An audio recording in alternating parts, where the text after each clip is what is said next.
नमस्कार, आप सभी का एक बार फिर से स्वागत है हमारे चैनल 7 करोड़ में। आज सुनते हैं 16 सोमवार की व्रत कथा। एक समय की बात है, मृत्यु लोक में भ्रमण करने की इच्छा करके एक समय भगवान भोलेनाथ और माता पार्वती मृत्यु लोक में पधारे। भ्रमण करते करते दोनों विदर्भ देश की अमरावती नाम की अति रमणीय नगरी में पहुंचे। अमरावती नगरी स्वर्ग के सदृश सभी प्रकार के सुखों से परिपूर्ण थी। उसमें वहां के महाराजा द्वारा बनाया हुआ अति रमन का एक शिवजी का मंदिर था। भगवान शंकर और माता पार्वती साथ में इस मंदिर में निवास करने लगे। एक समय माता पार्वती जी ने भगवान भोलेनाथ को प्रसन्न देखकर बोला, हे महाराज, आज तो हम दोनों चौसर खेलने। शिवजी ने अपनी प्राण प्रिया की बात को मान लिया और चौसर खेलने लगे। उस समय मंदिर का पुजारी ब्राह्मण मंदिर में पूजा करने आया। माता पार्वती ने पुजारी जी, बताओ इस बाजी में हम दोनों में से किसकी जीत होगी? ब्राह्मण बिना विचार किए जल्दी से बोल उठा, महादेव की जीत होगी। थोड़ी देर में बाजी समाप्त हो गई और पार्वती जी की जीत हुई। पार्वती जी को बहुत गुस्सा आया और ब्राह्मण को झूठ बोलने के अपराध के कारण श्राप देने चली। भगवान भोलेनाथ ने मां पार्वती को बहुत समझाया, लेकिन उन्होंने ब्राह्मण को कोरी होने का श्राप दे दिया। कुछ समय बाद पार्वती जी के श्राप बस पुजारी के शरीर में कौन पैदा हो गया।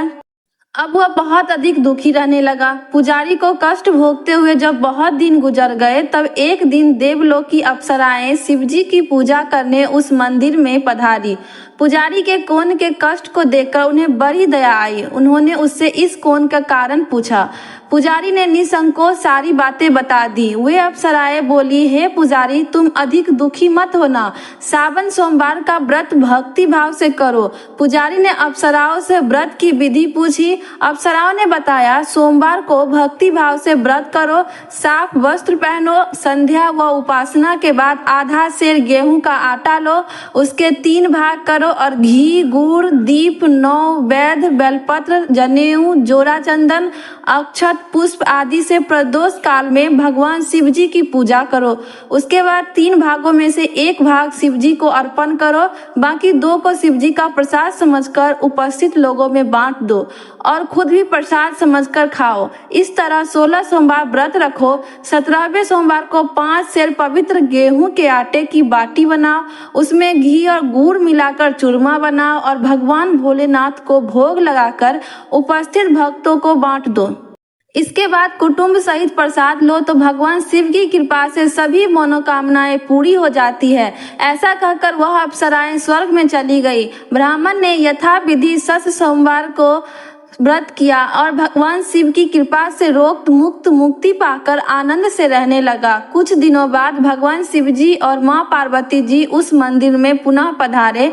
ब्राह्मण को निरोग देकर पार्वती जी ने ब्राह्मण से रोग मुक्त होने का उपाय पूछा।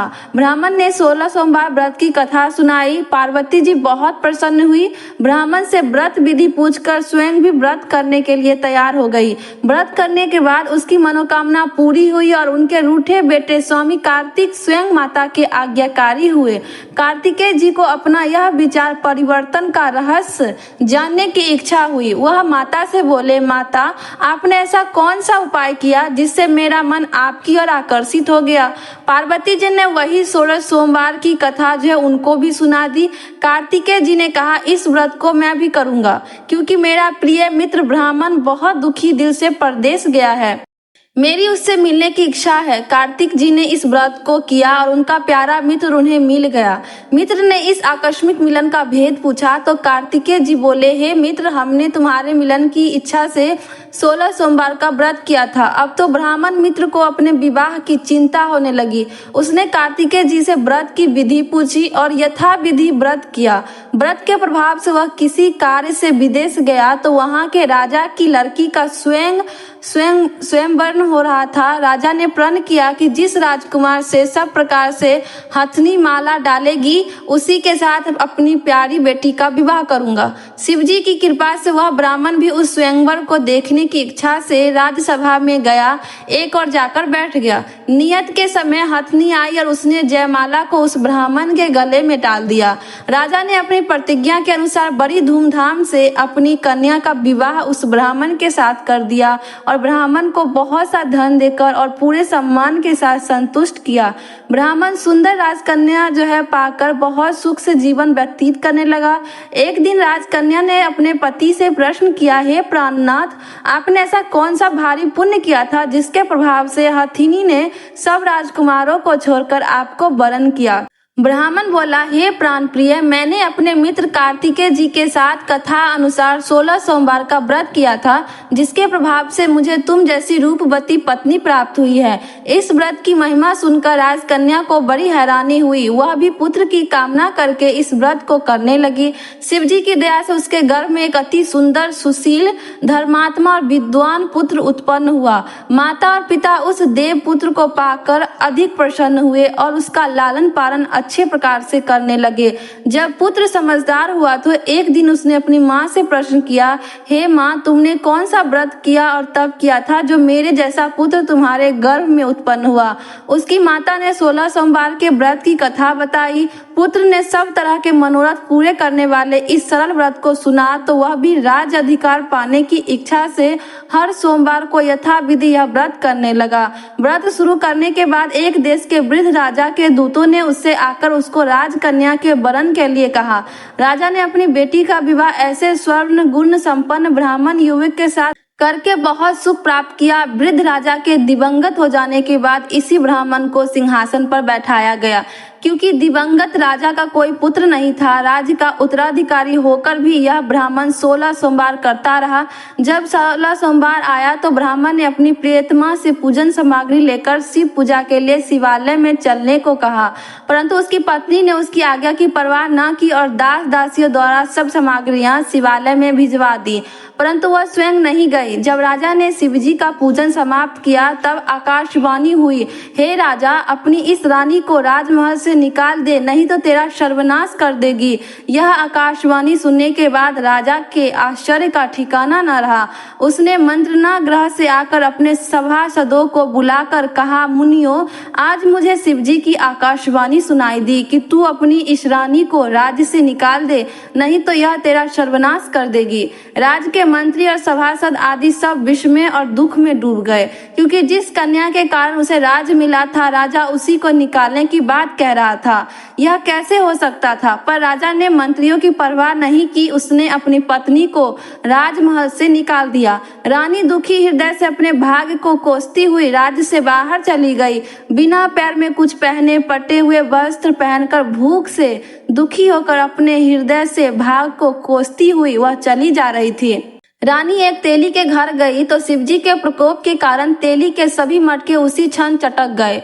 तेली ने रानी को अपने घर से निकाल दिया। बहुत दुखी मन से वो रानी एक नदी के किनारे गई तो नदी का सारा जल सूख गया। जिसके पश्चात रानी एक जंगल में गई। वहां सरोवर में पानी पीने गई तो उसके हाथ के स्पर्श होते ही सरोवर का नील कमल के समान जल असंख्य कीड़ों से भरकर गंदा हो गया। रानी ने भाग्य पर दोष रोपण करते हुए उस जल को पीकर पेड़ की शीतल छाया में विश्राम करना चाहा, परंतु वह जिस पेड़ के नीचे विश्राम करती उस पेड़ के पत्ते तुरंत टूटकर गिर जाते। वन सरोवर जलाशय की ऐसी दशा देखकर गौ चराने वाले ग्वालों ने अपने गोसाई जी से, जो उस जंगल में स्थित मंदिर के पुजारी थे, उनको यह बात बताई। गोसाई जी के आदेश अनुसार ग्वाले रानी को पकड़कर गोसाई जी के पास लाए। रानी की मुख कांति और शरीर की शोभा देखकर गोसाई जी जान गए यह अवश्य ही कोई विधि की गति मारी हुई कुलीन स्त्री है। पुजारी ने रानी से कहा, पुत्री, मैं तुमको अपनी पुत्री के समान रखूंगा। तुम मेरे आश्रम में आकर रहो, मैं तुम्हें किसी प्रकार का दुख नहीं होने दूंगा। गोसाई जी के वचन सुनकर रानी को धीरज हुआ। वह आश्रम में रहने लगी। रानी जो भी बनाती उसमें कीड़े पड़ जाते, जल भरती तो उसमें भी कीड़े आ जाते। रानी की यह दशा देखकर गोसाई जी बहुत दुखी हुए और रानी से बोले, हे पुत्री, तुम्हारे ऊपर कौन से देवता का प्रकोप है जिसने तुम्हारी ऐसी हालत की है? पुजारी की बात सुनकर रानी ने शिवजी महाराज के पूजन के बहिष्कार की बात बताई तो पुजारी ने शिवजी के अनेक प्रकार से स्तुति की और फिर रानी से बोले, पुत्री, सब मनोरथ पूरे करने वाले 16 सोमवार व्रत करो। उसके प्रभाव से से इस कष्ट से मुक्ति हो जाएगी। गोसाई जी की बात मानकर रानी ने 16 सोमवार व्रत किए और 17वें सोमवार को विधि विधान सहित पूजन की। उस पूजा के प्रभाव से राजा के हृदय में विचार आया कि रानी को गए हुए बहुत समय बीत गया है, न जाने वह कहाँ भटकती होगी, उसे ढूंढना चाहिए। यह सोचकर रानी को तलाश करने के लिए राजा ने चारों दिशाओं में दूत भेज दिए। वे दूत रानी को तलाश करते हुए गोसाई जी के आश्रम में आ गए। वहां रानी को पाकर उन्हें अपने साथ जाने का आग्रह करने लगे, परंतु गोसाई जी ने मना कर दिया। चुपचाप वापस लौट आए और राजा को रानी का पता बताया। रानी का पता पाकर राजा गोसाई जी के आश्रम में गए और उसने कहा, महाराज, जो देवी आपके आश्रम में रहती है वह मेरी पत्नी है। शिव जी के प्रकोप के कारण मैंने उसका त्याग किया था। अब मैं भोलेनाथ की कृपा से उसे लेने आया हूँ।